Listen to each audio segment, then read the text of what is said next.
Well, this is the third season with this Ego 28-inch snowblower. It's been great, but this is the largest storm we've had. I mean, southern Maine, and we've gotten lackluster snowstorms for quite a while now. And, you know, I've never done more than a foot with this. Some of them were wet, though, so it was taxing. This one is kind of a dense, maybe 16 inches. And I have about 3,000 square feet to do. Now, I've done extensive videos on this, particularly the first year I had it, showing the entire area that I have to blow, and in detail, square footage, and all kinds of stuff, which I'll put a link to at the end of the video.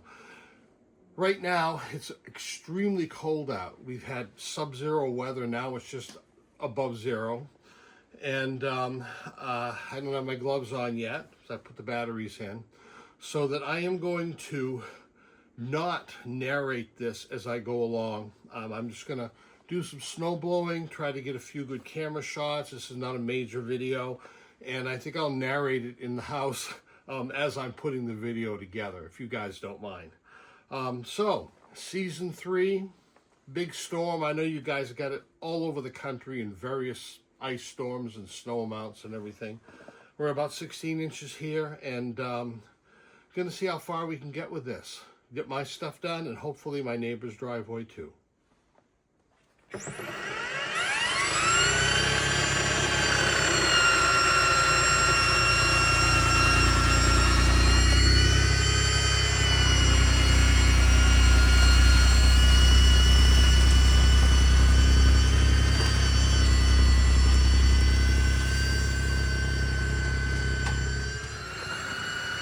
The first thing I do is to clear out behind the truck, and the reason that I put the truck in here and not in a garage is that every pickup I buy, it seems to be 6 or 8 inches taller, and this is the first one that is 1 inch too tall to fit into the garage.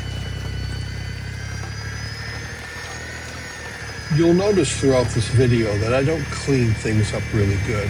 My scraper bar is a 1/2 inch above the ground. You know, 1/8 inch is common. And the reason is, like in this area right here, if you can see under the snow, there is a lot of crush rock. It's a 1/2 inch size crush rock that can be thrown. I will throw rocks. I'll hear them as I'm doing this sometime. And my driveway is tarred, but it's rough from roof ruts. I have loose patio stones to go over, a variety of things on this property. I don't want to risk damaging the auger, so I just keep things high, but it means that I don't get right down to the driveway like some people like to do.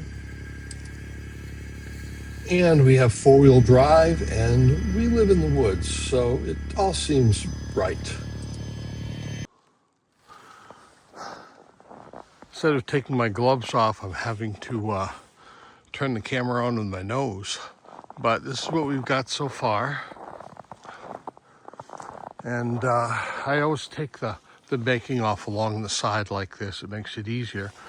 Now I'm going to do the driveway up there. I'll eventually do this. And on the other side of the mailboxes up there, my neighbor has about a 100-foot driveway, and I'm going to get as much of that cleared up as I can for him. And we'll go from there.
I have mixed thoughts about this cab. This is a $99 cab that was on sale at Home Depot a while back, and it's really well made. The plastic is clear and so forth.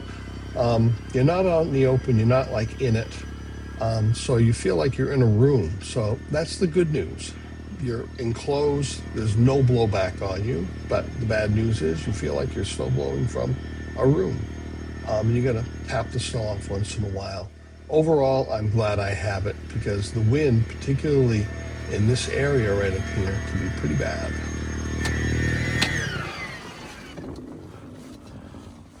And this is the front patio. I'm fortunate to be able to drive around to the front of it to clear it off so I don't have to shovel. And on the left out there, that is my lake that I live on. And I can clear the back patio off too, so in the end, I only have 3 steps to shovel.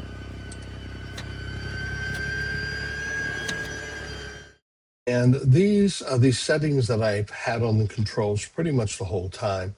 You've seen the snow being thrown and you've seen how fast I've been going.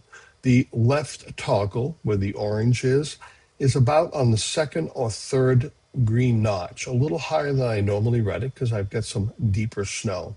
The right toggle has to do with the auger speed, and I normally run it on eco, but it is 1 notch above that, which will take more power because eco is very power sipping, but I need it for this particular snowstorm.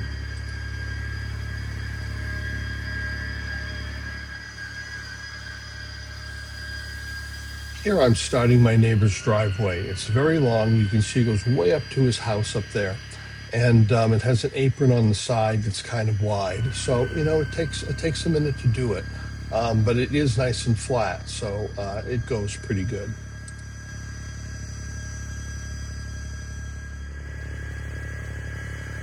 One of the main reasons that I got the largest of the Eagle blowers was so that I could run it on eco mode as much as I could. If you keep it on eco mode, the batteries last an amazing amount of time. With a smaller blower, I thought I'd have to lift it off eco mode a little more often, and the batteries would run down more quickly. I must say this is the first storm where I've had to run it a little higher than that because it's been a formidable storm. Even with the auger on eco mode, it still throws the snow about 10 or 15 feet, which is plenty for the time that I have. Okay, the batteries are blinking red. That one a little bit more so. And I'm going to take these batteries in and charge them. I'm going to leave this right here. This is an exceptional snowstorm. I've been out here a little over an hour. I've had the hand warmers on.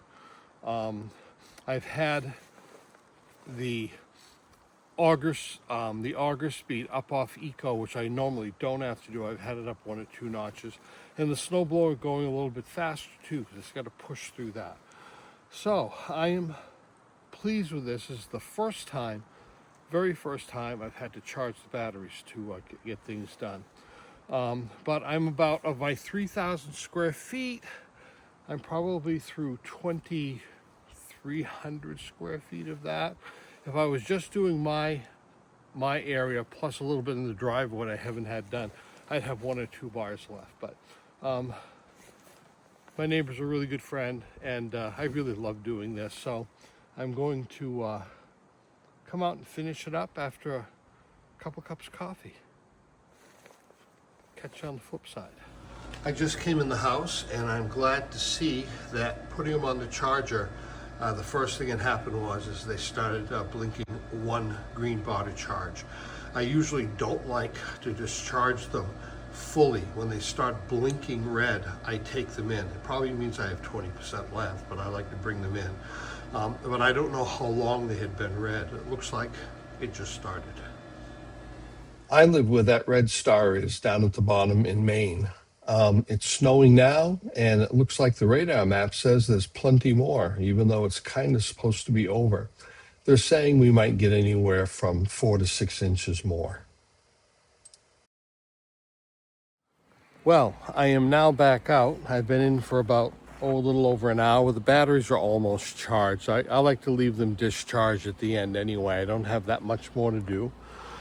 Since I've been in, we've got another couple of inches. So instead of doing a super good job, I'm going to do the bulk of it. And tomorrow I'll be out again to do a new cleanup. We'll probably have maybe 3 or 4 inches or more, maybe 6. Plus, whatever mess I made. And looking forward to just coming out again tomorrow. I have to do this apron right here and then finish up the driveway. And as you can see, it snowed again.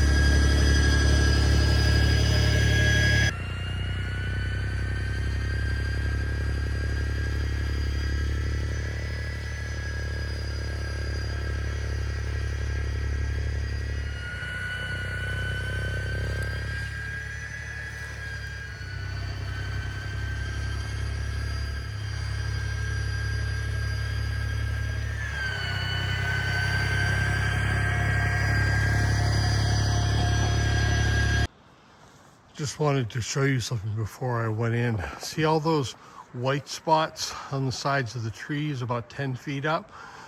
That's where the snow hit from the chute on the snowblower.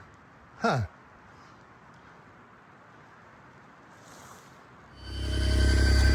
My last area is the area down in front of the garage door. I don't bring the truck in there, but I keep it cleared out. I figure in the spring, if we had a lot of snow, it won't melt on it. Well, it's time to put this guy away. After charging it, I get 3 out of the 5 bars left. I did a lot more than what you saw. I'm not going to show you everything the second time I came out. That would just be too much. Again, this snowblower, I still call it a science experiment. We have a 100-year track record with gasoline blowers, and I don't know how old this is now, but it's much shorter. The batteries, 3rd year, 12-amp batteries, I use them for leaf blowing. I use them in 2 or 3 of my tools and for this. So that they're not used a tremendous amount, but when I do use them, they are taxed quite a bit. They've been good. And my oldest battery is 2018. That's a 5-amp. And one of the older ones with a solid green ring for the indicator.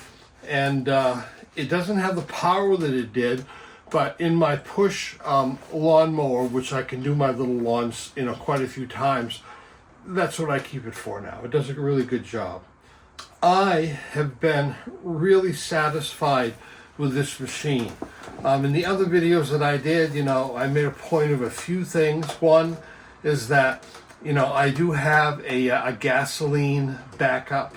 An old Aaron's is 26 years old. It's been stellar, runs like a top, and it doesn't have any repairs on it. I did put a new pull cord in it. Starts every time. But it's getting along in the tooth, so I wanted something new. Didn't know if I wanted another gas one because I don't think they're the same quality. And then so I decided to take a chance on this, and so far so good. I have no problem with any of my Ego products, and I've got a bunch of them, and I got a few batteries too. I know not everybody else has that luck, but and maybe I won't in a long time. So for anybody who wants one of these, and this is the big one, the 28-inch. I can't speak for the 24, but it seems to go pretty good, or the single stage ones. It's been good. If your resources are not great, so if you're going to do it once, but you can do it twice, maybe not, I don't know. Like I said, it's a science experiment. It's not going to go 26 years, I'm sure. The batteries definitely won't. Another thing about the batteries, I always like to make a point. These two batteries together cost $1,000. Lucky maybe 8 years out of them. With luck, they should go 9 or 10, but if I get 8 out of them. So, when you replace them, that makes up for a lot of gas you would have spent in a gasoline unit. But the convenience of it, I'll just put this away and forget about it. And in the spring, it'll just be there. I will have done nothing to it. And there are really no maintenance on these machines at all. There's not even any Zerk fittings on the auger. You have to grease it. There's no oil, of course. There's nothing.